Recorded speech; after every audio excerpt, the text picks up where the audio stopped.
Don't stare at someone while they slumber. It's not a choice.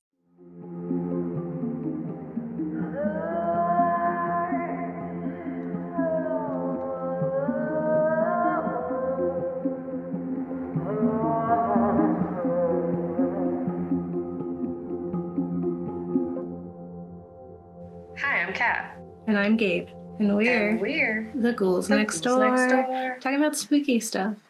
As we've been known to do. Like being haunted by some demonic presence since childhood, and then having your partner make fun of that and then rile up that entity at your expense, and then like laughing at you when you're like, please stop, don't do that. The real, as you said, we were texted about it, the real villain is the boyfriend, is Mika. He's a menace. He and Toby are in cahoots. Like, they have to be working together. Like, I want Paranormal Activity 10 or whatever one we're on to be the origin story of Mika and Toby signing a deal, and then like it being destined, and then some sort of like really wild Paranormal Activity time loop that they clean up the plot point and the mess. Clean up. Yeah, clean up in quotations. Yeah. Maybe incorporate some, I don't know, Zoom, because it's modern now. You know, everyone's working from home. You know? Yeah, but now it's Paranormal Activity, Gabe. You know? Yeah. We're talking about Paranormal Activity, the franchise, which is very robust. There are 7 too many movies, and that is the case. Many. That's the case. It's fun. We didn't need to do any of this, but we did. And we covered Paranormal Activity in the way, way, way back machine of the Ghouls. It was one of our first episodes. It was like episode 12 or something. Oh God, yeah, we were babies. Yeah, and it was about found footage. It was not great. I haven't listened to it, and I request that everyone else does not also listen to it. Yeah. But we did have some fun on social media at that time, making our content to kind of promote it. So there's like a video that if you're watching our YouTube, you can see the video. So I'll put it up of Kat coming into my room and just looming over me as the demon likes people to do in Paranormal. Yeah, like love every to stand time, next to bed for no reason and just watch people sleep. That's doing something, I'm sure. It's creepy. That's true.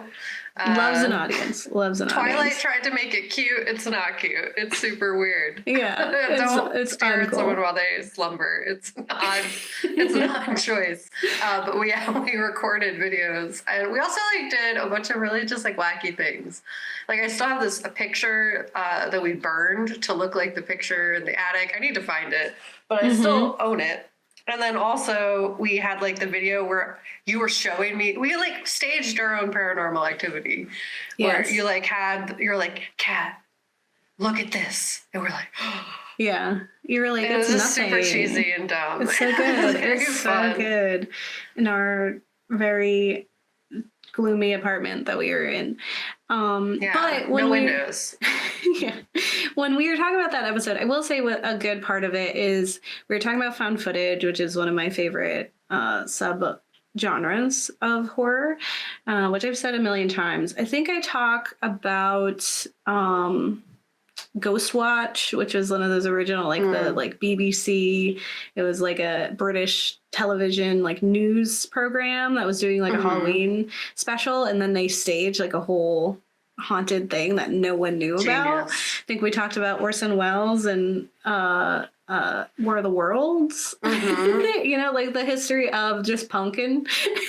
just punking people on jokes, with content. In Blair Witch, I know at one point we talked about Blair Witch for our Witches episode, and we talked about the theory that the boys were there to murder her the whole time. So Paranormal Activity sits in like on a shelf of like horror that I appreciate because of its impact on the horror genre. Like it unlocked or like reignited found footage in a way that we hadn't seen in a very long time. So like we had those things that led up to something like Blair Witch, which was amazing, which one day we could do the Blair Witch franchise because there's also like 3 other films.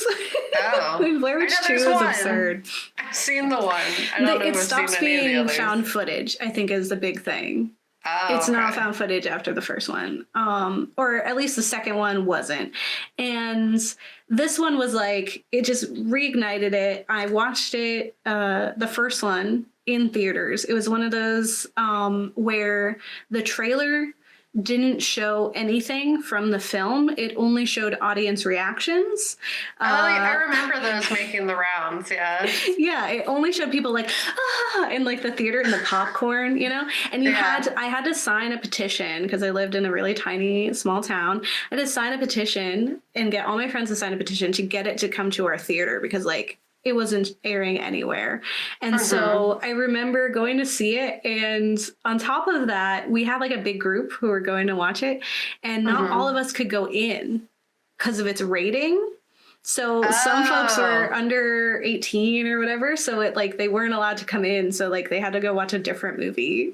Oh no. Yeah. So it was like, it's such like, it's a core memory for me. I don't know. But I remember watching in theater and it is a very sleepy film, right? Like nothing happens really. It's very like not until nighttime, and then it's very little things. Like it starts with like the door moves and you see like a shadow, and eventually like the blanket moves, or they put the powder on the ground, and then eventually starts like, you know, the presence starts making itself known in the daytime. And as it like I just really loved the slow burn. And when it got to that ending, I remember being like in my seat, like up, like in the theater, I was like pounced up on my seat, like what's going to happen? What's going on? And then when when that ending happens, I like lost it.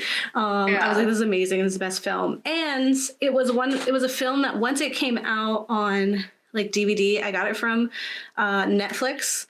Back when they would send you the DVDs. Yeah, because I always got a horror one. So like, you know, my uncle would get like a fantasy or sci-fi. My aunt would always get like an action film, and then I would always get a horror film. And it would be like this communal thing we would watch together. I remember making my aunt and my mom watch Paranormal Activity, which already was a big deal because it like deals with like demons, like and like in a religion. Yeah, like a presence is coming. Yeah, is coming for you, and that's something that really always stressed them out as far as horror was concerned. So that one, I remember them being, you know, bored and kind of lulled into that false sense of like security where it's like, oh, this is nothing. And then when it started amping up, like after the Ouija board, they were like, oh no. This is where it's a demon. Now it's scary. No. Yeah. They were like, regular wow, okay. Ghost, lame. Demon though. Now it's a problem. Yeah. It just like, I absolutely get like people hating on it. I totally understand. It is quite boring. I just think for the time period and the fact that it was all filmed in Oren Peli's house, it was filmed for like nothing. It's filmed for no money, and he got so much back. He got an entire series because of this film that he just made with some folks in his house. Right. We have primarily 2 actors, with the occasional, the one, the medium sister. No, the sister never shows up. Oh, there's a friend that shows up for a moment, and then there's the medium, psychic, whatever, who comes in and then is like, And then he's like, you have to go get like a demonologist, but that never happens, right? So it's, yeah, there's like four people. This is above my pay grade. I can't fight the demons. That seems like, if death is possible, no. Yeah. I also thought it was such an interesting thing because when you have a film like Paranormal Activity, which is supposed to be like based on a true story, it's you know, playing it up to be, this is real, we found these tapes. And when you have something like that, I always think about the actors who are in it, because it's like the people from Blair Witch can never be in anything again. You know, like I never see the actors from the Blair Witch Project on anything else, right? They, as far as we know, were real people and they died in the woods crying. It's not well, I feel like they have to find someone unassuming, like, you know what I mean? Like no one who's going to be in the blockbusters. They don't. They want you on purpose to not have a lot of acting experience so that the audience will believe you when you say like, oh, these people don't exist anymore. Yeah. I also like how they use their real name. So it's like she's Katie and her name is Katie Featherston or whatever. And that's her real name. And Mika, that's his name. So it's like, that really is him. And so if people didn't know or something, they would do it. I'm trying to find... There was, okay. So the girl who played Katie mostly is known for the entire franchise because, as we'll discuss when we get through these films, the first one, totally fine, tells a great story, concise, beginning to end. We don't need anything else. But then they decided to make a second one and it fudged it all up. And so then they had to make 5 more films to make sense of the mess that the second one made. And then they continued to make more messes as they went. So they just had to keep, and then like they were answering questions we didn't have and then making more questions. While trying to answer things that didn't need to be answered. So it ends up like Katie ends up in the majority of the franchise. There's a few films where she doesn't show up or like as a child or an adult. And, you know, I think there's parts of there where I'm like, that would be totally fine. When we keep bringing them back in, I'm like, why do we have to do this? Like, who is this demon? What is this? Whatever. But,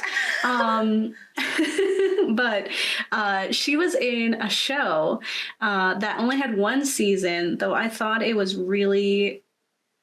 amazing. It was called The River. It was also starring one of the actors from Across the Universe.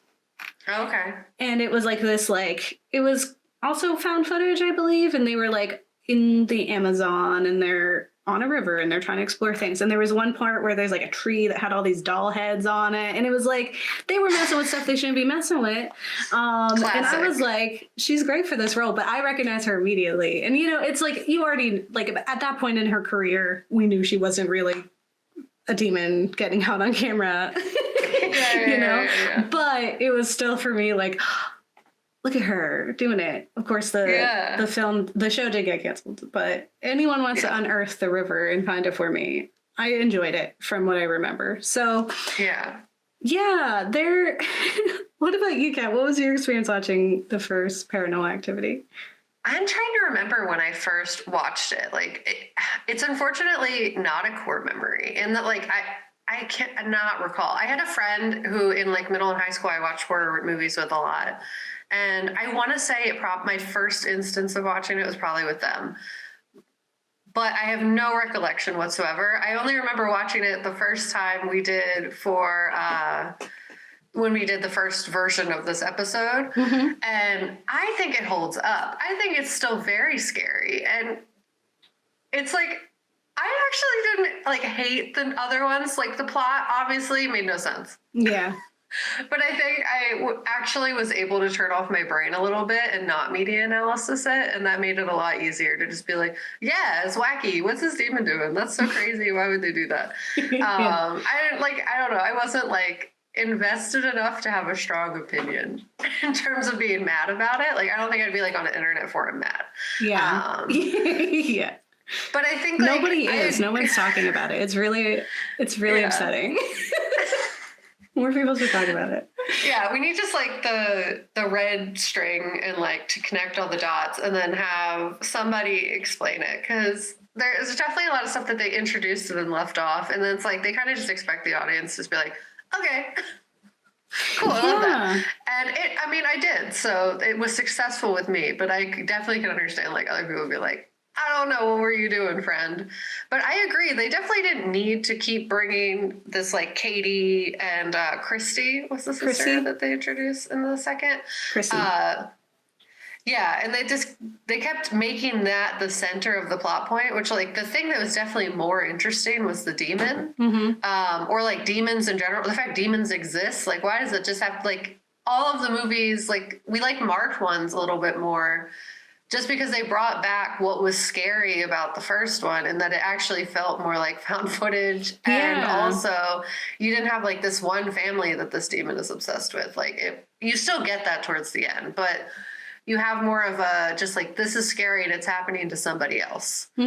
Because in this world of demons, like they would not be obsessed with just one family. Like if demons exist, they're going to be messing with a lot of people. And what made the first movie scary was really just like the build up and the jump scares and the focus in on people not believing them, and not so much the weird plot points that they decided to introduce in the second one.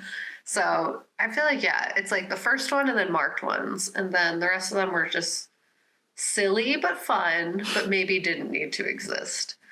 Yeah, I think any of the Paranormal Activity films thrive in their simplicity when they get when they're just getting creative about staging the camera or doing really subtle things. Like I always get really excited about trying to see things. Like you're watching a screen and you're just like focused on it and you're like, is that a shadow? Did that just move? Is that the wind? Like, that is really exciting. That's why I like Haunting of Hill House, like how there's always like the ghosts in the background. Like super exciting for me. Insidious, like seeing like trying to catch. Is that Insidious? Don't we get to watch Insidious soon? We will watch Insidious soon. It's either Insidious or Conjuring. One of them has like, because I get them mixed up. They both have Patrick in it, so why is this room? But they have, I think it's Insidious. Yeah, and there's like the little boy in the corner, and you're like, like that's very exciting to me. I'm pretty sure it's Insidious too. Someone in the ether is like screaming at us. In the other dimension, in the ghost dimension, they're screaming at us. Being like, you should know. I can't wait. You've been doing this how long? It's going to be really fun. But yeah, I agree. So for folks who are unaware, which I totally understand. This is a film from 2007 that if it's not your thing, you never would have bothered with it. And that's okay. We watched all of them. All of them. Every single one. Every single one. They were all so you don't have to. You don't have to do it. Never have to do it. You could watch the first one, and I liked the third one. That's the one where they're back in time, right, with the kids. I like that one because when she ran into Toby, that ruined my whole day. Like that was so scary. Really good, yeah. So like they're fun. Yeah. But also you don't have to watch them because we did, and you can just listen to this. So in the first one, I'm about to go down to the rabbit hole of plot. Yeah. Just like plot holes and why did we do this to ourselves? Because it's I lost my mind the first time we covered this. So we'll see if I can retain it this time. So in the first one, we have a great flawless story of Katie who she comes home, we see her in her little car, and her boyfriend, Mika, has this big camera, and she's like, why do you have this big camera? Like, what are you doing? And it's very clear that like he has this fascination. Like he brought this camera in, he's trying to document something, trying to capture something. And then when we start to learn what it is that he's trying to capture, it immediately paints him as a villain. Like what about this scenario? Like she is finally, come clean and explain to him that her whole life she has been haunted by some presence, and that her childhood was like severely like ruined because of this presence. Her house burnt down, all of this stuff, and now it's back. Right? Yeah. And he hears that and goes, great, let's catch it on camera. What a fun time. Goofy, haha. Like, your trauma isn't real. Like, we need to something big is happening here. The best thing that's ever happened in his life is like the worst thing that's happening to her, which is just super rude. Yeah, and it's also like it definitely seems like it's coming from a place of like he doesn't fully believe her, which absolutely I understand. But when things start becoming very clear, he never takes it seriously. And what's worse for me isn't just that he like continuously antagonizes this being, but he still puts all the blame on her. Every single time. He's like, you brought it in here. You didn't tell me. And she's like, when was I supposed to tell you? Like on our first date, like, oh, by the way, sometimes there's a ghost after me. Like, because the whole time she does think it's like she just knows it's a presence. She thinks it's a ghost. And every time she tries, it's a demon.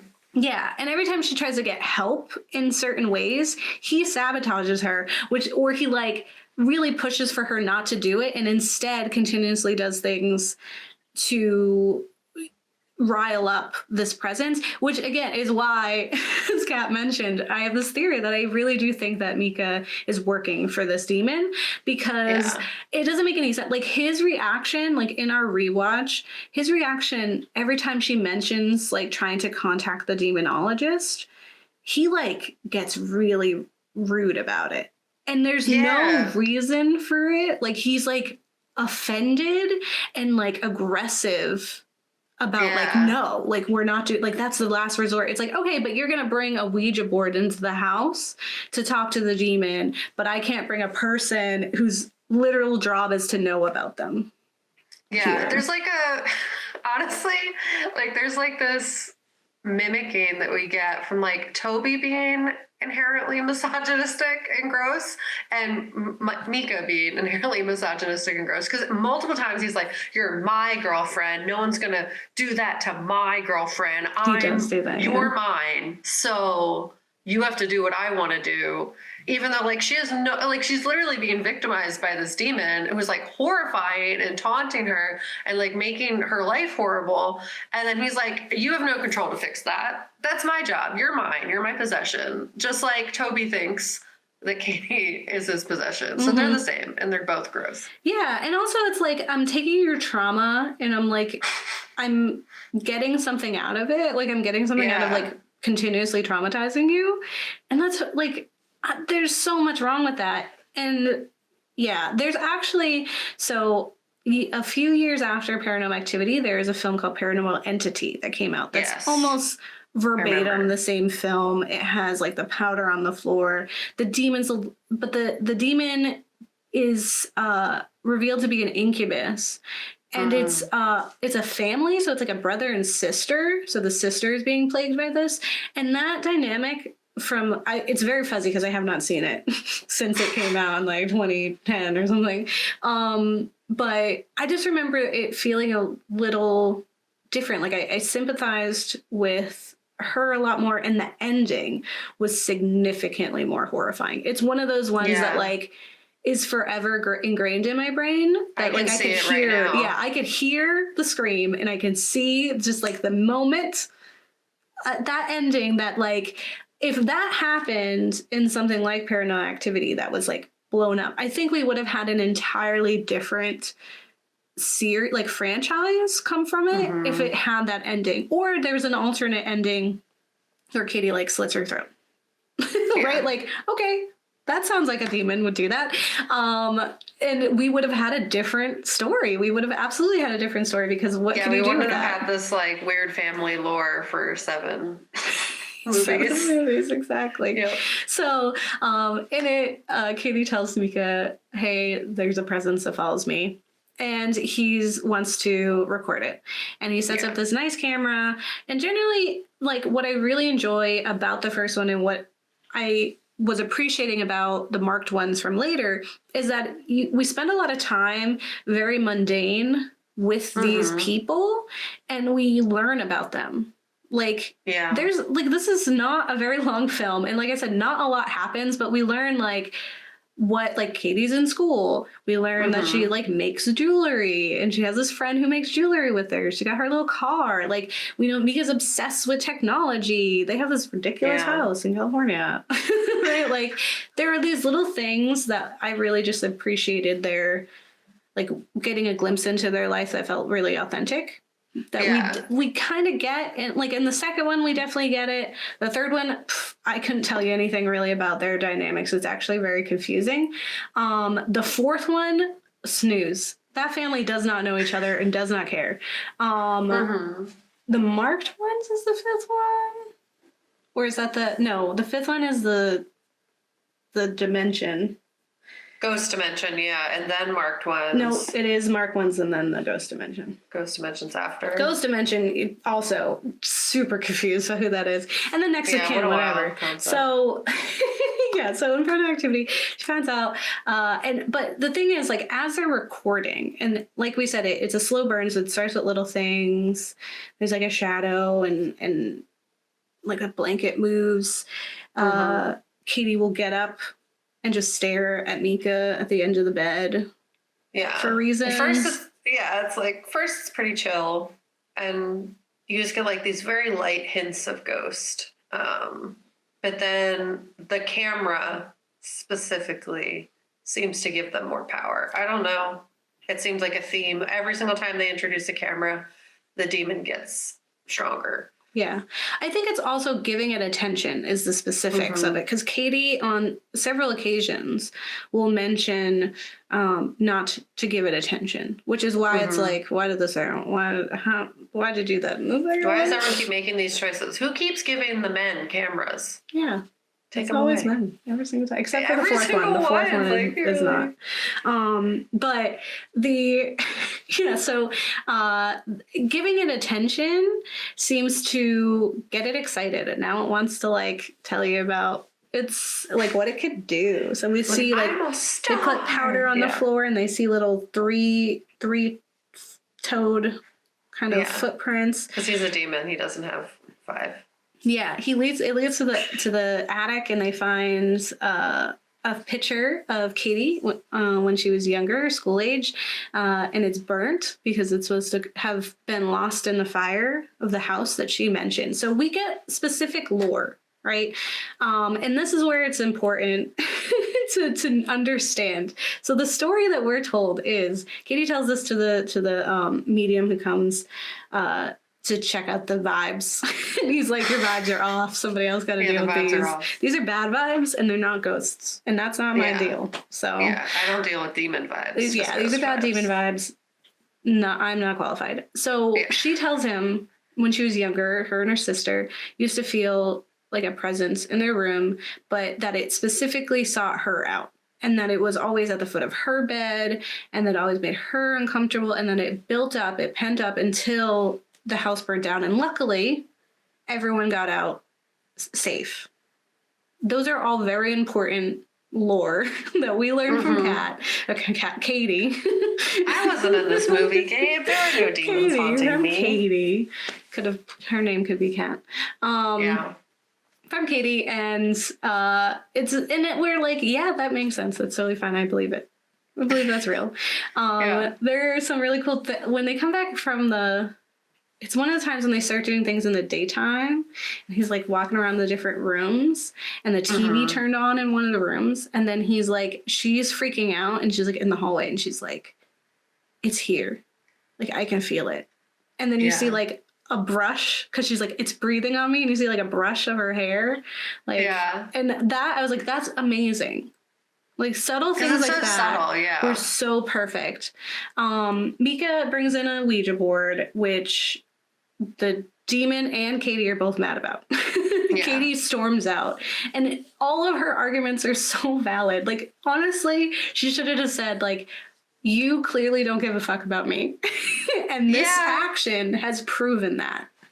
And he keeps being like, theme is I didn't buy a Ouija board. I borrowed it, which we learn who it's borrowed from, because that was a question everyone fucking had. And it aggravates Toby. Or just like, he loves the attention, and he sets the board on fire. Yep.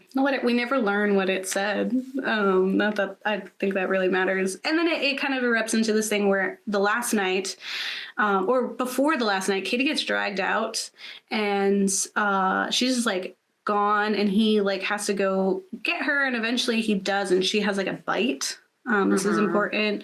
And she immediately kind of changes her entire mood. Because at first she was like, we need to go. Like, even though it follows her, she's like, we just need to leave. We need to leave. And then she gets bit and she starts acting funny and she's like, you know what?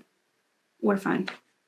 Yeah, we don't gotta go anywhere. Like, why would we ever leave? I think everything's fine now. I think everything's fine. And he's like, that's weird, but okay.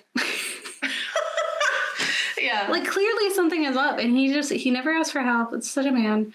And he just like, he's like, sure, yeah, whatever. And he lets that happen. And then of course she like gets up and then she walks out of the room and she's downstairs and she just starts screaming. And so because we're just the camera, Mika for once doesn't stop to grab the camera first in an emergency, though he has done that previously. He leaves it there. He runs downstairs. The screaming stops, and then you hear like the thumps as it's like coming up the stairs. And you gotta stomp if you're a demon. Yeah, well, so you know they're coming in the presence.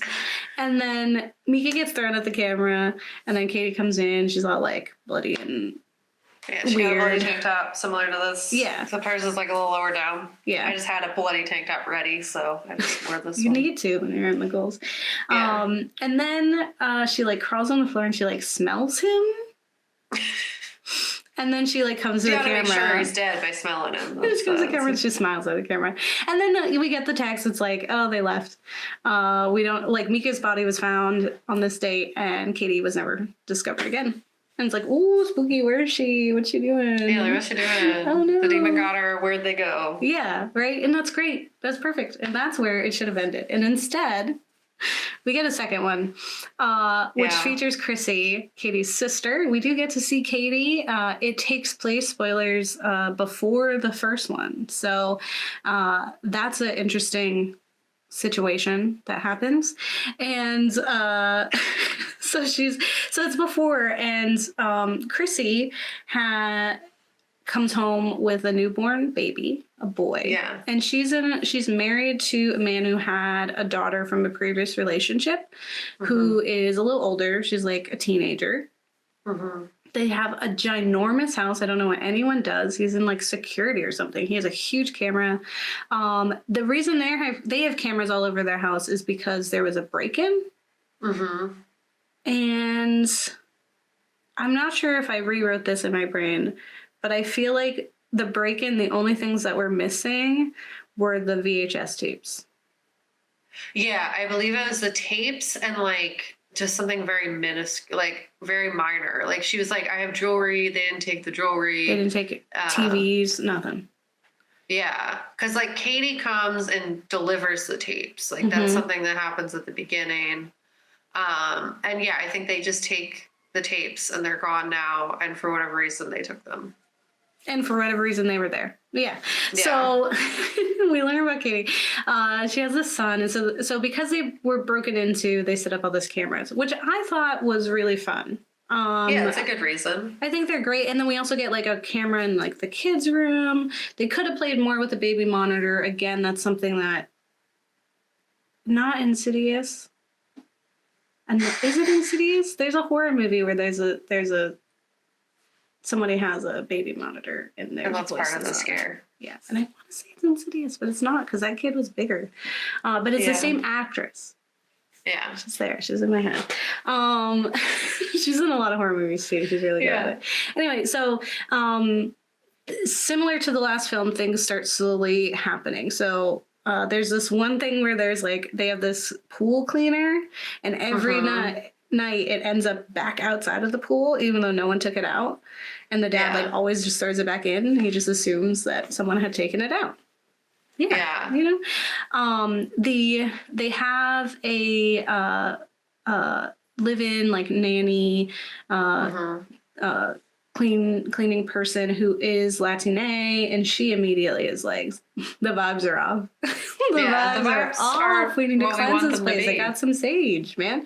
And they're like, oh no, brown people stuff. We can't have that in our house. They eventually kick her out. Immediately are like racist. It was really weird. Well, they're just like, you can't do that in front of the children. And like, I get it because they don't believe it. But there are some really interesting things that happen. I really like, there's a scene where the daughter is home with the kid and like she does a Ouija board with her boyfriend, and it gets out of hand. Turns out that's where Mika borrowed the Ouija board from. Yeah, you see how it connects. That was important. We were all wondering where it came from. Integral. We learned that so the lore that we're sold in the second one is that actually it was Chrissy who's always been haunted by this demon, and that when they were children, it was Chrissy that the demon was really fascinated with, and that something happened to Mom, even though in the first one, Mika mentions like, oh, the vibes would be really off if like your mom came over, right? Yeah. So who's that? I think it's the grandma. I think the grandma played off as the mom. That's my theory. But you're saying I'm giving the film too much credit. She's too old for him to be like, yeah, that's your mom. No, he would have said grandma. You don't know. People are older. No, I don't believe this. I'm giving the film too much credit. Yes. But yeah, you start to see the plot holes in the second film. And it's like, in terms of spooky things, it's very fun. You know, like in terms of scary stuff happening, fun. Yeah. But the plot points that they introduce didn't need to happen. Yeah. It also isn't that fun. Like, it's actually kind of silly. Yeah. I will say, like, when all the stuff in the kitchen falls, that was fun. Yeah. When Chrissy gets dragged down the stairs, great. That was fun. Yeah, and when she comes back all weird. Yeah. But it's like, it's like when the kid gets dragged, that was kind of silly. It was very silly. It was sad when the dog got hurt. Unnecessary. Yeah, and then like the ending was so like, really? What are we doing? Yeah, I think one thing that was interesting about it is though like the audience knew something scary was happening because we're seeing the cameras, but the people in the house weren't until like some time had passed. Like they were just like, oh, it's really weird that the thing comes out of the pool or that like things are moved or there's sounds, but like no one's really thinking about it that hard and no one's like watching the tapes. It's not till like things start to like escalate, which is I found interesting because if they're not watching the tapes, are they giving the demon attention? So I just thought it was like, how are they getting stronger if they're not even looking at the tapes? So I thought that was interesting as a plot point for it. But I know that the daughter is fascinated. The daughter is interested because the daughter communicates with the Ouija board. The daughter looks at the tapes because the daughter sees what happens to Chrissy. Yeah, so the daughter does a few things with communicating. She's the one who watches the tape, notices something happened to Chrissy, even though Chrissy has been saying the whole time. Yeah. Chrissy was like, something is up. Why did, like, every morning you have to throw the thing back into the pool. Yeah. And then Katie tells them to not think about it anymore. And then she's like, we don't talk about it. We don't talk about it. It wasn't real. And then like really gives the daughter a hard time when they're just trying to like help. Yeah. Yeah. So when it starts to amp up, Chrissy reaches out to Katie and essentially asks like, hey, do you remember our childhood when things were hey, do you remember that trauma? And she's like, don't talk about it. Yeah. You just don't give it any attention. And she's very, very adamant about it. And she even mentions, like, if you do that, then you'll end up like Mom. And it's like, what do you mean? Mom's fine. Yeah, where's Mom? What are you talking? What happened to Mom? It's so weird. Like, there's so many things. Like, it's almost as if, like, the people who made the second film just like heard about the first one. Yeah. And like then they decided to make this whole franchise and they but just it's fun because they don't remember the first actors and same people making it. So it's just funny. But how do you like I can't like this is such a they have never done improv because this is really like a actually this is what happened. Not a yes and. It's an actually. It's no but. It's like actually what happened was it was me. It was actually me who had the demon on me, and like our mom got hurt, and it's coming after me now because it wants. Here's where it gets really sloppy because they're like, we motivation, really need an explanation for this demon. And the only explanation for a demon is a cult of a coven of women who are seeking wealth and power. And the way that they get that wealth and power is by making a deal to give up their son, the first son in their line. And how lucky have this entire line of women been that they've only made girls. And so the first girl to be born, or boy to be born in here, is this young one, Hunter. Chrissy's son. So he's coming. He's ready to get his price. The demon's like, I have receipts. Dating back over 100 years. Please produce me an heir. And for me, I'm like, what did you get? Because, I mean, they have nice houses. Well, they have this giant house. Yeah, I guess it's wealth. Isn't that his house? Like, I don't see where she does. The grandmother does have a huge house, but it's like, for what? Like, what are you getting? Anyway, so they establish this. The daughter finds this out. She looks up on the internet and she's like, Google. Well, turns out all demons exist because they do an exchange for a firstborn son. Everyone knows that. This is what the internet has said. And now I know. And then she she starts to plead the case to her dad, and he's having none of it. He's the least interesting person. And she's even like, hey, this woman who was taking care of us was trying to tell you and you just dismissed her. And now Chrissy's all messed up.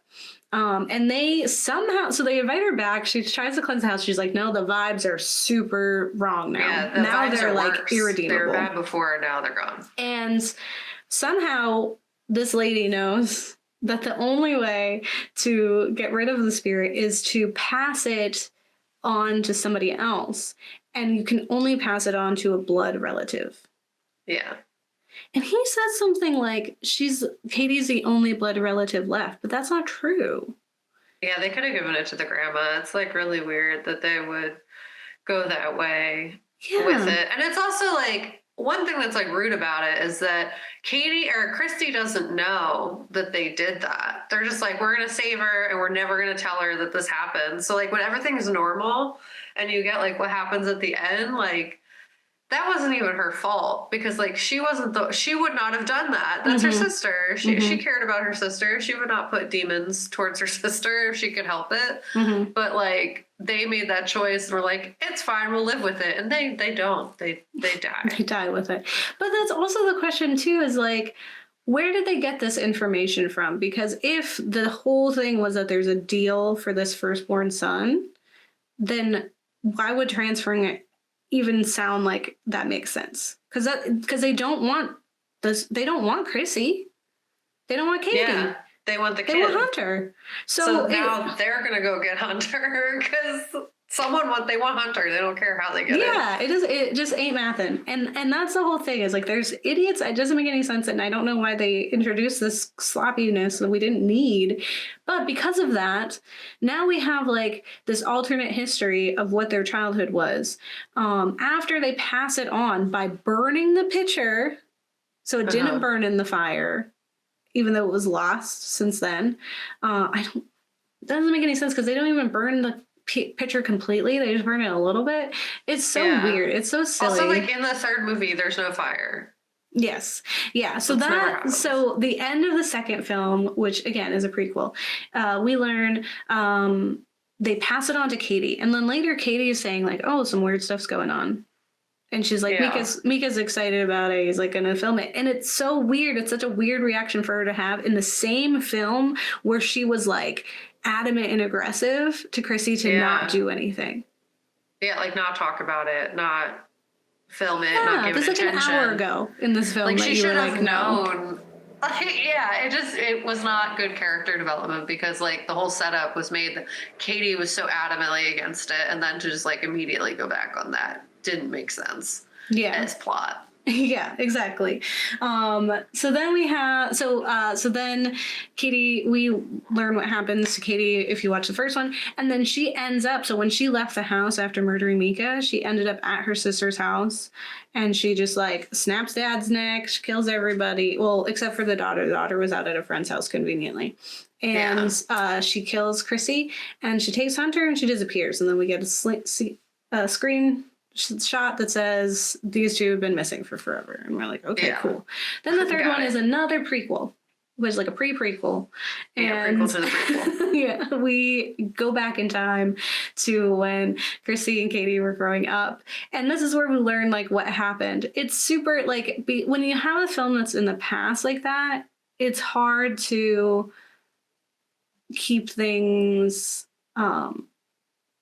like time based. Like there's a few things that they slip up on because of the time period and like what would have been available and isn't available anymore and the way things are portrayed.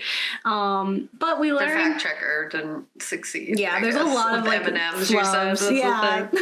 Yeah, the internet's petty in this specific instance. But yeah, there's like the kids get like blue M&Ms and those weren't invented until like or like made until the 90s or something. And it's like, wow, okay. But stuff like that, silly stuff like that.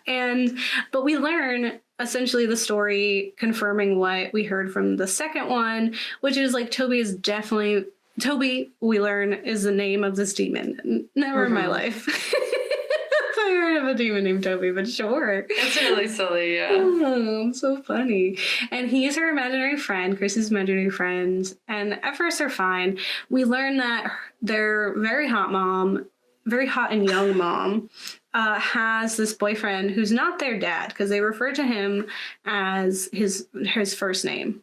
Yeah. So, but I don't really know what his deal is, but he's there. Yeah, I think it's their stepdad in some way. Yeah. And he is a videographer. He does like weddings and things like that. And so for some reason, he starts filming in the house. I don't remember what his motivation was. Yeah. I don't believe they really gave one. I think it might be to like catch weird stuff happening after they kind of get this introduction to Toby, as well as no, what it was is he got a camera to film sex stuff, and when they're filming the sex stuff, it has an earthquake, and the earthquake captures dust that's like taken the form of a humanoid thing. And then he is sold. He is intrigued, and he starts setting up cameras around the house because he has them, because he's already been taking videos for his like film business. Mm-hmm. Yeah, that's what it was. Yeah, that makes sense. That was pretty cool. And he was nice. I didn't like, of all the men that I've seen thus far, he was like pretty chill. He was like a sweet guy. Yeah, and he was trying, the whole time he was trying to tell them like, hey, something's going on. Although he does like play it up quite often. So there are some really amazing, scary things that happen in this film, which is the only redeemable part of it. Because it continues to mess up this plot of, oh, there's a cult and the girls are being like groomed to have an heir that this demon wants. And I don't get any of it. But it's a very sleepy film. With like these moments that are really honestly great. Like some of my favorite horror moments happen in this film. So one, I remember when he puts the camera on the rotating fan, oscillating fan. I was like, amazing. This is the best thing I've ever seen in a found footage horror film ever. Because it's like, the pacing of like you're waiting for it to come back around, and you're like, and then it goes back and nothing happens, and then you're like, and then something happens right before you move, and then you have to wait and really test your patience. It's amazing in that way. That was really fun. I love the like sheets thing. When they when Toby messes with that babysitter, amazing. Right? Yeah. And as it amped up way more interestingly than in the other two films. Like it definitely brings its A game, which is kind of funny because it's like, did Toby like get old and tired? He's like, really slowed down on his spookiness. These girls my whole life, and I'm tired. I'm ready for retirement. I'll open the door a little bit. Yeah, I'm gonna open the door a little bit. I used to like throw people downstairs, but I'm just gonna open this door a little bit now. Yeah. It's like that too. Like, why do we have to keep the same ghost this whole time? Why couldn't it have been something different? Because now it does seem kind of silly, right? Like it has this history that just waits around sometimes. But it has the oscillating fan. It has the little dust thingies. I will say one of my very favorite moments is when stepdad's partner, like his like business partner, is watching was watching Katie because Chrissy got hurt. Yeah, they took her to the hospital. She had a fever. Yeah. So, she had a fever. So they bring Chrissy to the hospital. The parents do, and so he comes over to watch Katie. And of course, Katie's like, "Let's do Bloody Mary," because this whole time, Toby's been happening to Chrissy, which also contradicts what happened in the first one, because Katie is like very adamant that she also was experiencing this, and though she does experience something, but later, it's not the persistence and like the insidious like nature that she was insisting on in the first one. Like it doesn't even care about Katie. So it's almost like Katie just made herself to be a victim later or something. Like it's so weird. Like it's actually about me. Yeah, exactly. So she's like, let's play Bloody Mary, and you have to do it. And she also like it makes up the rules for Bloody Mary, which is fine because she's a kid and that's believable. And I will say the child actor for Katie was amazing in that scene, because they like, turn off, turn on, nothing happens, and the guy's just like, oh, it's silly, and she like gets mad, like, you're not playing it right, like kids do. They turn it off and they're chilling, and then he is scratched, like she's been hurt, which is interesting because it's like, how come he didn't get possessed? Where did he go? He's just gone. I guess you have to be bitten, not scratched. It's weird. It's rules. Such weird like loopholes. Yeah.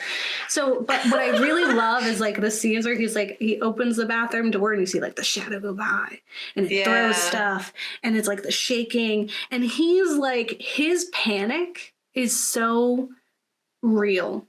Like it's severe, like his voice, and he's just like, and it's such a genuine performance of like, I'm afraid and I'm trying not to be, to protect this kid, and she's also panicking in such a brilliant way, and his performance for me made the whole movie. Like I was like, that scene, I was like, wow, give him an award. I don't know, like and it's just that voice, and he really, really sells it. And then he's just like, I gotta go, which is funny because like up until that point, he's been seeing these films, he's been seeing the evidence that has been collected and kind of laughing it off and like thinking it's cool and like, I'll keep going. And then the second it happens to him, he's like, we gotta go.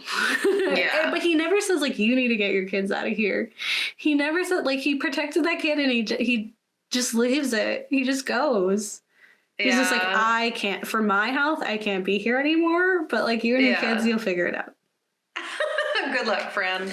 And it also makes me mad because this is one where the mom refuses to watch anything. And she doesn't, she knows nothing, which is insane because she should have been affected. As indoctrinated, It seemed like the grandma was heavily indoctrinated because that's like a whole theme. And then also the girls, like in their childhood after this all takes place. So it's just really weird that they would just kind of leave the mom as a throwaway character, considering like there's this generational cult of women that like are participating in this. And then also just like that, like she wouldn't, why would they just be so chill with killing her? You know what I mean? Like I get they're like invested in this cult, but don't they need members? Like it's a recruit. You need numbers. So it's just really odd that like, that one, she wouldn't have been playing a part in the story of this whole dynamic. And that also they just like didn't care that they murder her. I also would say like, she's still of like childbearing age. As far as we know, like she didn't say something like, oh, after Chrissy, I'm not able to have kids anymore. You know, she has a new partner who could be someone who wants kids of his own. Like that comes into play in life. So I think it's real because she's like young. She's a young mom. And I think like that's what's bizarre because it's like you still have a chance. She still has a chance to make a boy. That could happen by accident. Okay, it's the 80s. You know, the birth control isn't as good. Yeah. If she's even doing it, like it's not as like, so I just think like that's weird. That's a like a whole the complete just like disregard for this woman because she's like forgotten. She has the one sexy scene in the beginning and then she's forgotten. She has like the things all fall from in the kitchen again, or for the first time, and it's a prequel. Yeah. And yeah, so that that, and then she refuses to watch the films, or like the tapes, which was aggravating to me because if she had seen the tapes, she would have seen Katie hit an invisible force. She would have seen Katie go into the room and the door close and not be able to get out, and that it wasn't Chrissy this whole time. Yeah. She would have seen like the hair get pulled. Like she would have seen all that. She would have seen the babysitter and why she ain't coming back. Yeah. Like, it's just weird. Yeah. That like she had like no interest in knowing, like, and without like any of that, I guess like the assumption is she also had like similar traumas in that like when she was younger, she could have experienced something to this effect. And she's like working with them, but it didn't seem like that. It seemed like she just straight up did not know and did not want to know. Yeah. She was a forgotten person, which is like really weird. And like you said, so we learn that they try to escape the house and we know that it follows you anyway. But even in that, like we learn, because there's like demon imagery that we find that somehow is related to Toby, I guess. And grandma's like deep in this cult of this coven of witches, and they killed the dad in a gruesome way, and they throw the mom downstairs, like the demons throw the mom downstairs because whatever, like, and I'm just like, why? That should have been explained. And then there's no fire. It's such a weird, it's just a lot of weirdness. And I was like, why do we need that? Why did we need any of this? It gets like, it really gets like totally into left field at this point. It's just jump the shark. And then we get arguably the most frustrating one to exist. This one really, like, I am like banging my head against the wall trying to find an explanation for this other than like we just wanted to make another one, like there's just, it's, and we wanted to do fun 3D effects that didn't need to exist at all. Well, no, the Ghost Dimension has the 3D effects. Isn't that the fourth one? No. Oh no, you're talking about the Xbox 360. Okay, yeah. That one also super dumb, did not need to exist. Well, nothing happened. So in the fourth one, we are no longer with Katie's family. We've left. We're with a new family. This girl, and it takes primarily place like on her computer where her like friend watches her sleep. It's so weird. It's like she's always on her computer. Kids these days. And they also have like security cameras. She has a Xbox Connect, which has the green dots that would map where your body is to understand and play your games. And so they have one moment where they have fun with that. Yeah. And then it's just like always on, which I feel like is super weird because it's like blinding green dots. Like, wouldn't that bother you? No, it's not always on. At night, the dad's like sleeping in the living room and the Xbox Connect green dots are everywhere. And it's like, how is he just sitting there in the living room with this on him and not irritated? I don't remember that. I always thought it was the TV that was on. Because there's a scene where they're like the one scene where we see like a shadow go by and it's registered with the dots, similar to like the earthquake with the dust, is because they're playing with it. They were like all dancing around, and then we see it go by the kid. But in this story, we have this young girl, and she has a younger brother. I forget what his name is in it. Wyatt. And he is adopted, and that's important. And there's this creepy kid that lives across the street, who's like there at the Little League game or whatever, soccer game, and then he's like around. He's like a weird little boy. Yeah. And what was his name? Like Calvin or something. I forget. I don't think it was Calvin, but it was something like bland. Yeah. It was an unmemorable name. Roger. Or something. Which like they wanted it to be Rodney. Rod. What was his name? Oh my god. Well, it turns out this child, Robbie. I was there. I was getting there. Robbie. We learn that Robbie's mom has had an accident or is sick and had to go to the hospital. So the main character, Alex, her mom takes this kid in to be like, I'm sorry, like I'll take care of this kid while you're your neighbors, ma'am. Community, yeah. And of course this kid is weird and is like hanging out with Wyatt and drawing symbols on him and like teaching him weird things, and all the while like little stuff starts happening in the house. But it's like very like it's so boring in a way that was like different from the first one, because I don't feel anything for these characters. I don't care. I never see the parents, and the few times that I did, like there's one time where the mom's like cutting a pepper and she's watching a video, like because the camera's through the computer. She's watching a video about cutting peppers, and that is the craziest thing. Like, what grown person is just watching a video about cutting peppers? Like, you've never cut a pepper before. She might not have. That's crazy to me. Like, and how do you just not know what to do? Like, you just cut it. Like, it just seemed really weird. Maybe she was looking up, like, Julianne versus, But it's like, the video's like, peppers. Like, oh, red peppers. Sometimes people think red peppers are hot, but they're actually not. It's so silly. It's like, she's like cutting them and she gets distracted, and then the knife zips up to the ceiling. And she like comes back and she's like, where's the knife? And that's the part where I was like, I feel you, girl. Many times I put something down and I'm like, what seriously could have happened? What could have occurred between the moments where it was here and it's not here? Like, honestly, people make jokes about like an ADHD, like if there's a ghost and like someone with ADHD just like thought they're leaving all the cabinets open. That's 100% it. So when that knife went missing, I was like, girl, that's just how life be sometimes. Yeah, you sometimes the knife goes missing. Okay. And then like later the knife comes down and it does nothing and no one cares.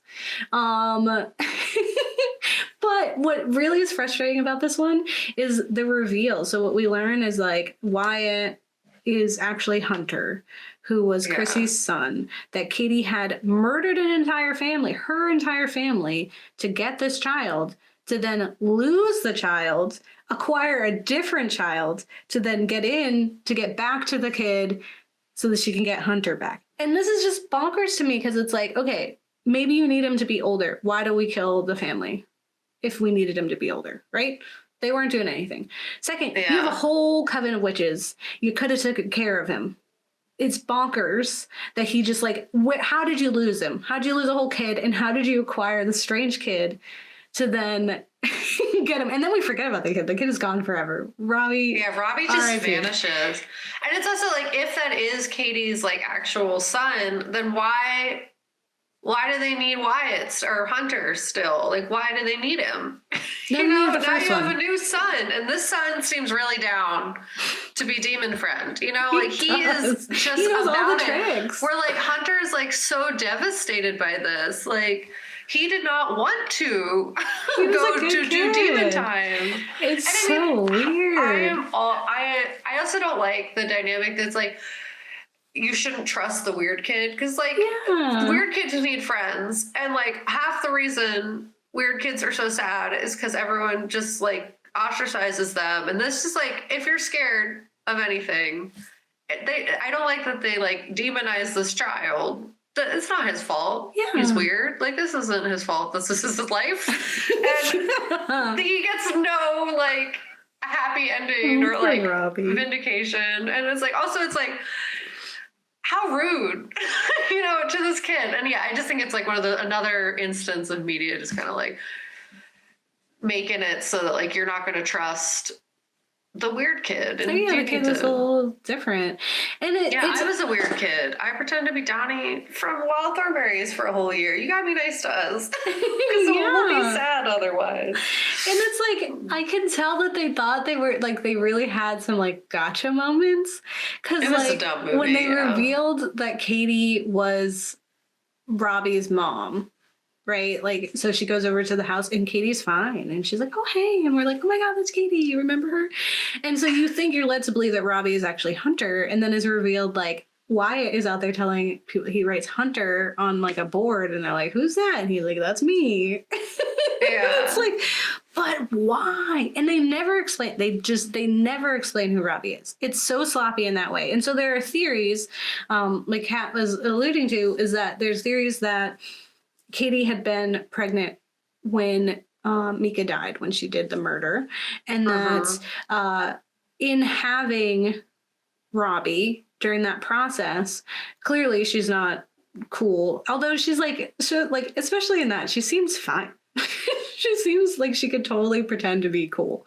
But something happens where she ends up losing custody of Hunter. Although it's like, why wouldn't she be arrested? Like, if there were people who were there enough to get Hunter from her, how did they not know he was Hunter? And they were looking for her. Like, I get it. She moved to, like, a different state, right? That's, like, the whole thing. Yeah, but, like no. It's the 2000s. They communicated at this point. The internet existed. It's so bomb. And, you know, the cops had seen the tapes. Like, why wouldn't they watch security tapes of the house to know what happened to a family that was murdered there?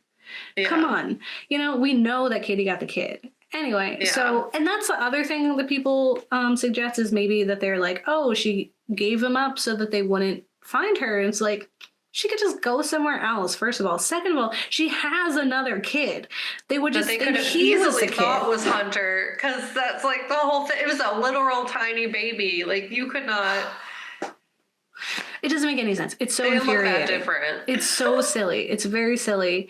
And the deaths are silly. And like Katie's just like power force, like murder. And she just like grabs a leg and she just drags him in there. And it's like, you know, like trying to be like the zoned out walk that she does. And it's so goofy. It's incredibly goofy. The father has all like 3 lines and they're very bad. He's not good at acting, and that's why they didn't give him any lines. The mom, too. Yeah. Both of them, terrible. That's why they never got any lines. Like, Alex, her shoulders must hurt from carrying that whole film, and it was a bad film, so bless her heart. But that's where we leave the family, right? They took Hunter back.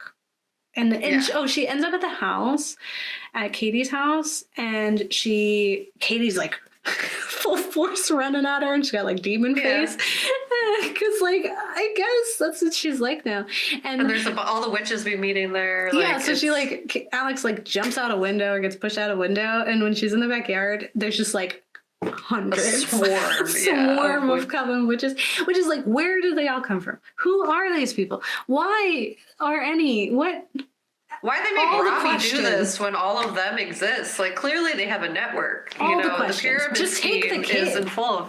Yeah. Why do they have to do any of this? They could just take the kid. They could just go in. Toby wants them to murder the kid who's the daughter. The whole thing is that they want Hunter to murder a virgin. Like, that's another thing that they bring in as a plot point, which is super weird. Yeah. And then he doesn't even do it. They kill her. Like, the witch coven we don't even know. Kills her. We don't know. It's just like, you know, fades to black, that kind of thing. But still, it's like, there's...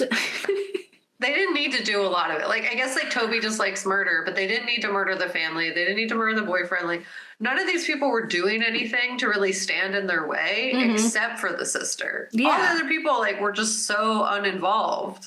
And then also, if you're going to murder them anyway, why did we do any of this when we could have just went in, murdered, and, like, took her and then been like, why kill her? You know, like, because...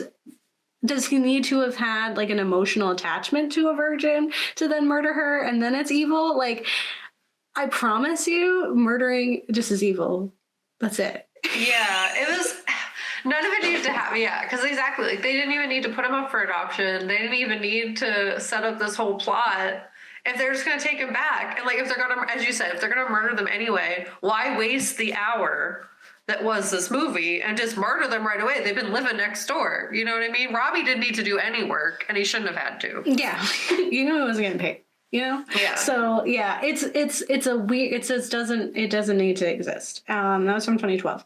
Then in 2014, we got the marked ones, which takes us away from the Featherston family, which is like, thank God. And it really shines in that way. Like we have these just Latine boys. You spend a lot of time just living their lives, and like he gets a new camera because he just graduated, and it's cute. It's so cute. Like you really learn to care for them. They feel very authentic. They're very fun. The acting was good. Yeah, I loved like his like abuelita, like she was amazing.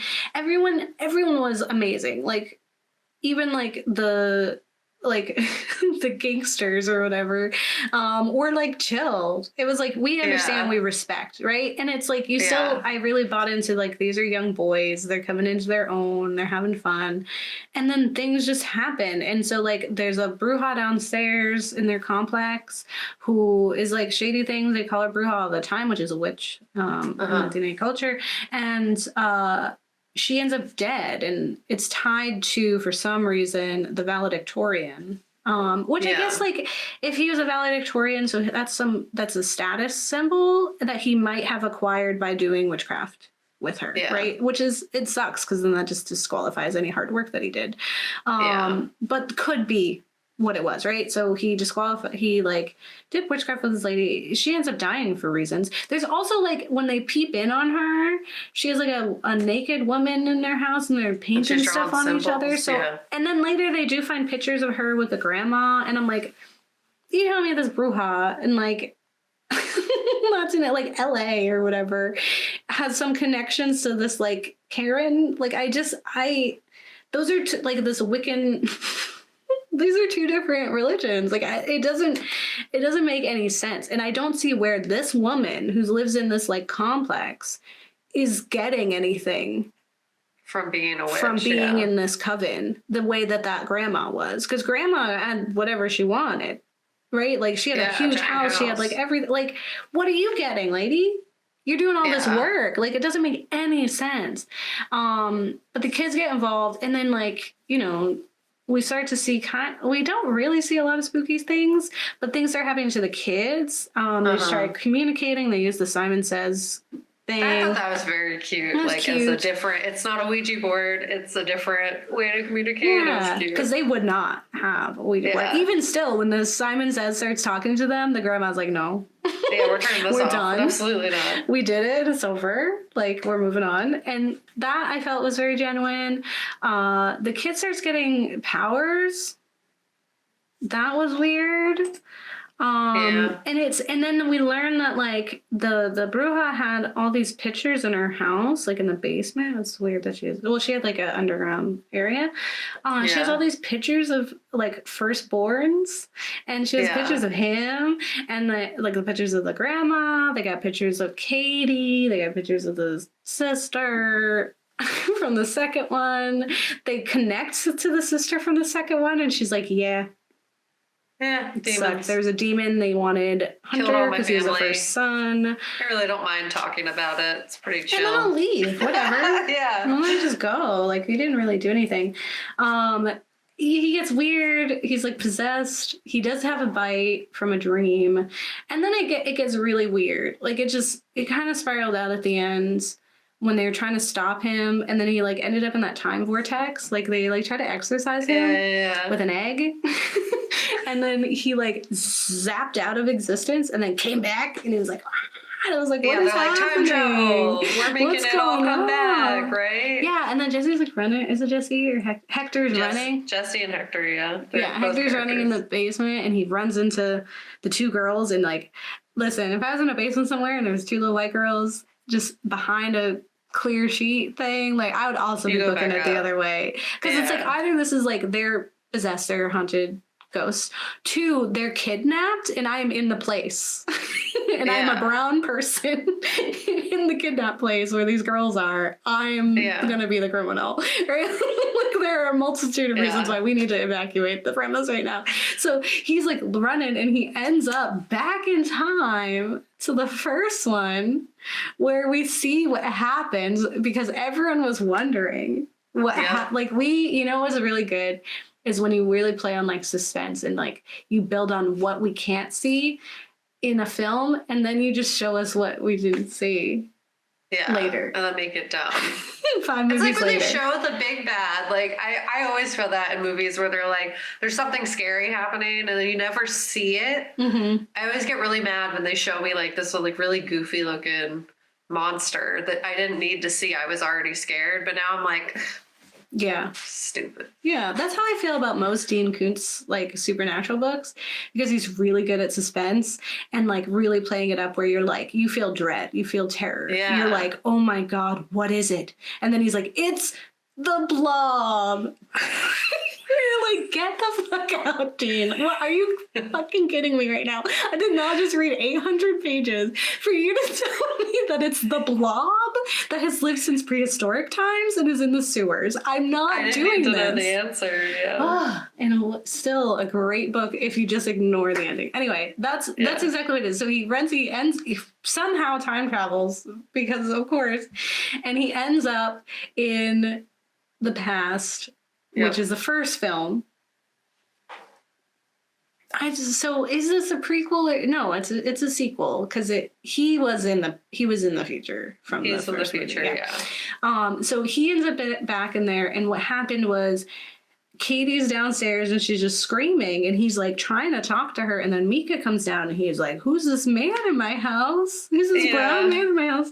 And then like tries to attack him, and then Katie just stabs Mika. And I was like, "Oh wow, okay, so that's what happened." Now the world's better. I feel like something has been fulfilled within me. Yep. You know what? That is definitely the answer I've had, the question I've had this whole time. Yeah, specific. What was happening when she started screaming, Gabe? I was like, what happened to Mika? That's what I keep coming back to. It's not like what is any of this? Anyway, it would have been great if we just didn't even involve the girls. It could have just been like, sometimes other people get haunted too, and that would have been brilliant. Then we get 2015, a year later, we get The Ghost Dimension, which, as we saw last week, there was just a plague upon cinema when we had 3D capabilities. And so this was the film that was like, we're going to be 3D now. And it was horrible. Yes. I hated it. It's one of my least favorite ones. The fourth one and this one. I was like, I hate it. Why did it even need to exist? It's so dumb. Mm-hmm. And like, also, it's similar in that like, you build up all this suspense just to show me this weird, warbly, monstrous thing. And I'm like, also, then like, if that's, as you said, you texted me this, like, if that's what the kids have been seeing this whole time, they're not going to be why would they want to be its friend? Yeah. It's terrifying. If I ever saw that, I would never stop crying, and I would think I would put myself away. Yeah. Absolutely not. So the Paranormal Activity Ghost Dimension is a sequel where we have a whole new family again with this guy, and they move into this house. They have a young daughter. They have a friend, and they have a neighbor. Everyone's all up in their business. Maybe it's a brother. Yeah, the brother, and then the neighbor who's there. They get this house, and we learn later, for an amazing impossible deal in an amazing impossible neighborhood that wasn't even on their radar. And but they got it. They got this great house. It's huge. It's amazing. And they have this little weird daughter. And what was her name? It was like, her name was kind of annoying. I'm trying to remember as well. Leela. They have this young daughter. She's really little. Well, so they find in the house tapes from Katie and Chrissy's childhood. The tapes they were stealing in the second one. They were stolen and put in this house. And then they also find this camera, but it's a very bizarre camera that doesn't have the workings and functionings of a regular camera, because these people would know. They do camera work. Yeah. Fun fact, this got a 15% on Rotten Tomatoes. That's very fun. It's a really bad rating. That's hilarious. And so in the story, they have this weird camera that picks up on things. So it's a weird dimension camera. Who gave them the camera? It's doing warbly things. Who gave them the camera? Why is the camera here? what is that for? It's because really the house is a deal, and they put it in there for them to find. Gabe. Oh, for what though? Like, what is it's so that their so kid weird. could open a portal through time. But he could have did that without this weird camera. The camera but helps him. Then it's not Paranormal Activity, Gabe. Then it's not. I know. They it's need so the cameraman. wonky. They need the men with the cameras. The camera was cool because it did do some cool things, right? Mm-hmm. But it was always like they were like, okay. This is like with every franchise we've seen so far, it gets to a point where we reach a point where we have access to certain technologies and like CGI and like effects that seem world breaking and really cool. So then we take it upon ourselves to like do too much. Yeah. Instead of like really playing, like they don't play up with the like the mundane and the like the teasing and just like the droning of the other films that were like some of the best parts of that. It's not that. It's like, oh, look at this cool effect we could do, right? It does a horrible thing of showing us Toby. It shows him to be like this skeletal kind of ghastly like smoke form thing again, like and what I said to Kat was like, if that's what Chrissy was seeing as a child, there's no way that child was not upset immediately. Like that just seems very bizarre. There's no child who's like, yeah, that's cool, I want to be friends with that. So no, there's the TikToks where the like, the big guy and the little girl loves the giant monster guy. That's true. I'll take that back. I love that video too. But I mean, like if it was like standing at the foot of her bed, I promise she'd have a different feeling, right? If that's how she encountered it, like, and that's it. Like we see, it's also like we have the one camera, so like when we cut away, it's just like nothing. Yeah.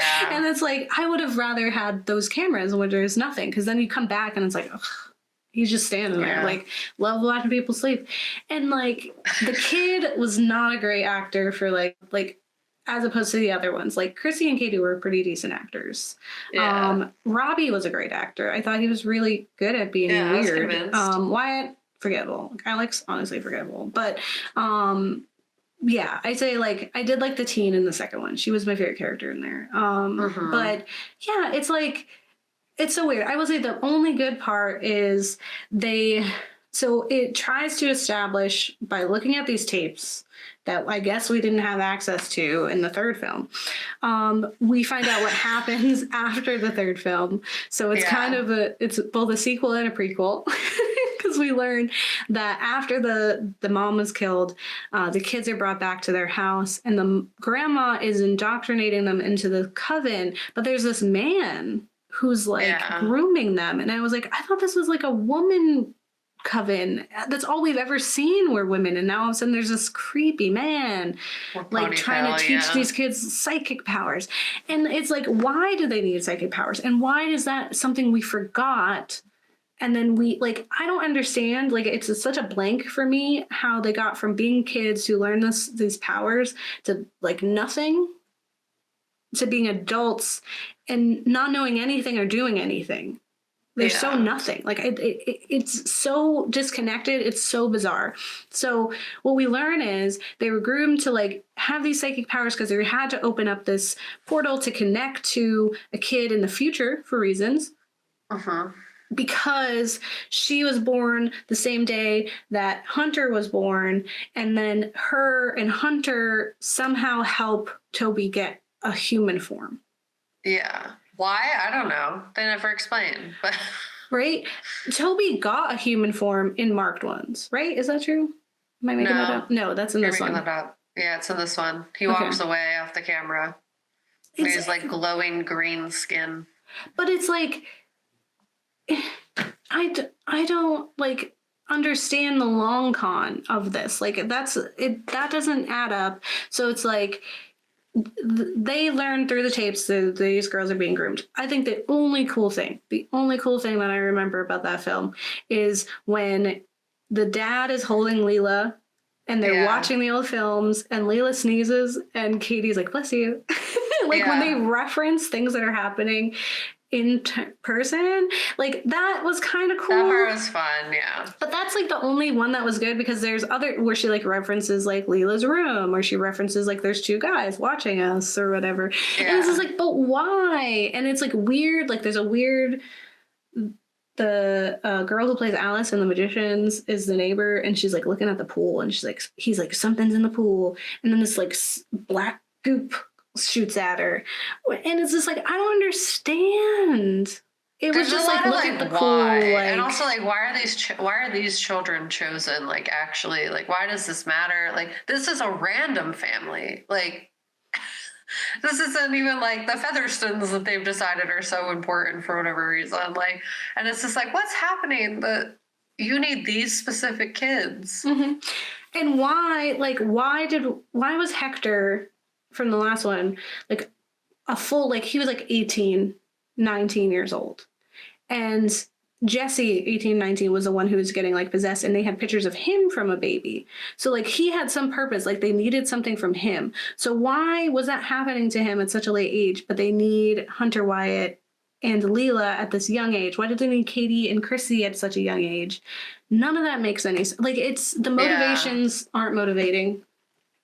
It's weird. Confusing. It's so weird. And it's such a weird film, because when we learn like, we don't see Katie, but they reference Katie as being their real estate agent or whatever, their realtor. And she's the one who sold them this house, which turns out is a new house built on the burnt remains of their childhood house. But when did that happen? They had to burn it down to give it to these people, I guess. I totally understand demons are dramatic and they need a big show to come out. Yeah, they love theatrics, right? They love candles and cool signs and blood and sacrifice and blah, blah, blah. But this is insanity. This is craziness that I just feel like, what demon would bother? This seems like a lot of work. And he can't be having fun anymore. So it's a mess. There's nothing really, it's very confusing. Everyone dies. Spoilers for this film, you definitely shouldn't watch. It's so dumb. Yeah. So silly. 18%, you said. What, Rotten Tomatoes? 15, even worse. Yeah. And then we'll just end out just with a very brief mention of, there was a new film from 2021 called Paranormal Activity, Next of Kin, which takes you out of the Featherstones. Thank God. It's a different thing. I don't really know why it exists. A little girl who's looking for information about her mom because she was given up for adoption, and she finds out through 23andMe or Ancestry.com or something that she has a relative, and they're like Amish. So she goes with a team to document that, like her journey. Yeah. And they hang out with these Amish people, and weird stuff is happening, but not really. It has very rare actual spooky things. There's one scene I remember where she's hiding under a bed, and you see the compression and the creak as if someone's sitting on it, and she like moves the camera up and nothing's there. But that's really it. There's not a lot. There's one creepy kid that's like, she's still here, and then it becomes her mom. She's talking about her mom, but it's revealed. So spoilers for this film from 2021. Again, you shouldn't watch it. I don't know why it was made. It's really like the ending. It's really bonkers, but it's revealed that the mom was still there, that she gave up the daughter for adoption because this family is not actually Amish. They're just crazy religious coven that store Toby, or store a demon that's in the house of Toby. Like they're in the same demon genealogy of Toby. Don't worry about it. Don't give attention. Yeah. Of Toby. And so to contain the demon, they have to store it in a woman's body because women are stronger. And thanks, I guess. I don't really want that. And so the mom has been alive the whole time. She's just been underground in this cave housing a demon, and they're going to pass it on to her because she's the next in line. And if they don't, like, bad stuff starts happening, and it does. Like, there's like paintings. It's very Midsommar. And it shows like what's going to happen if you don't get that demon together. And they don't. They get out. and they're running for their lives, and the mom is like chasing them. But also at the same time, all the people, like the family or whatever, have snapped, and a part of the like demon thing is that they just start murdering, and so they're like going purge on each other, and that was really kind of fun. It was actually kind of fun that they were like, you just see them like dying, like, and it's like, it's really crazy, but you just like ignore it. And then she like pulls this thing, like the main character pulls this thing where she's just like, Mom, don't you remember me? Like, she's not gonna remember you for you. She's been underground. She's a monster now. But she like has a moment of weakness, and of course she's like, great opportunity to kill you. And then they're running out, they try to get out, and supposedly are fine, right?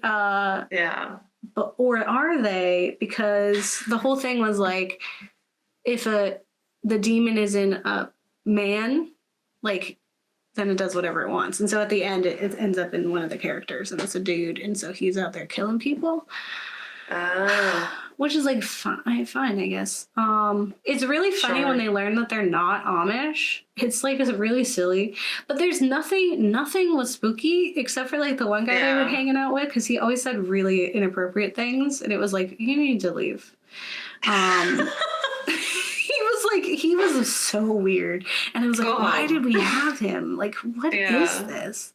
Yeah, it's super silly. I don't really. The demon's name is Asmodeus. In the House of That's Toby. a fun demon name. Right, that one I get. Like, you can call him like Moby or something. Moby. But yeah, so that's a Paranormal Activity franchise. It's a mess. It makes no sense. There are. Well, at least the last one doesn't loop back to the first one in any way. So that's good. That one is standalone. Besides the fact that the demons might be friends or family, they don't have any relation, which is a great gift to us. It's just, there's good things in the first one is really great. It's worth its 89%, I think. The third one has some really cool stuff. There's some really genuine great scenes, and the marked ones was a good watch until the end, and they try to loop it back to the people. Again, you can just have it like Next of Kin was like, the only good part of it was that it didn't have to do with the Feathersons, right? And I think that's what would have been really cool if sooner, if we did that in the marked ones, if we felt the need to not loop Katie in there, or even in the freaking ghost dimension. Why did we have to do that? Just get your own story. Stop messing this one up. It was very much just like, you keep giving us money, so we'll keep making them about this, when they could have made it different, and they just didn't. Well, it's fine. I guess. We have too many. We didn't need any of this. I think there's still a lot of really great things, but that's kind of it. Yeah. So that's our franchise. Yeah, it was fun. The first one, just like watch the first one, the third one, and the marked ones, and then maybe don't anymore. Or don't watch any of them. That's fine too. So that finishes out our franchise series. We're moving on in the spooky month to a new round of films, including Insidious and Conjuring and Saw. And it sounds familiar. Like, these things might have something in common. Malignant. There's someone in your house. I think that's what it's called. They all have a director in common. The James Wan universe, he has several universes that he has launched in the horror world. So we're going to cover them. The last one is not universes, and hopefully I think they are making another Malignant. I really hope they don't. We don't need to do that. James, you don't need to do that. But we're going to talk about it in Wantober. So tune in for that. Let us know what your favorite James Wan film is, because we're getting ready to talk about all of them. No stone unturned. Yeah, exactly. We're going to watch all of them. So all of the Saw, that's going to be a nightmare. Honestly, they're very fun, but also, ouch. Yes. Yeah. All right. Well, don't get married. Delete your kids, or your kids will be sacrificed as a heir to a demon time, and then or their kids they're gonna be harassed by a demon to or have kids. they were just filler. You're the filler parent. And your kids you're just in the middle. You just get thrown down a flight of stairs. Forgotten about. Yeah. Nobody knows what happened. Jesus Christ. Gabe, why are you making it mad? No, I told you the cameras are the cause. All right. Bye. Bye.